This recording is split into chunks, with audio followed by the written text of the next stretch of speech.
Hi!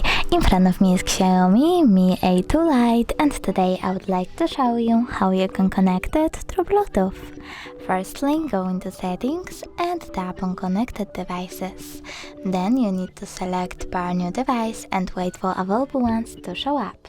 When they do, click on the one that you want to connect to, select Pair in the pop-up, and wait for this device to accept your connection request. As you can see, my devices were successfully connected, but if you wish to forget this connection, you can always click on this gear icon next to the device and choose Forget. Now confirm your choice by tapping on Forget Device again. Thanks so much for watching. If you enjoyed this video, leave a like, comment and subscribe. Bye!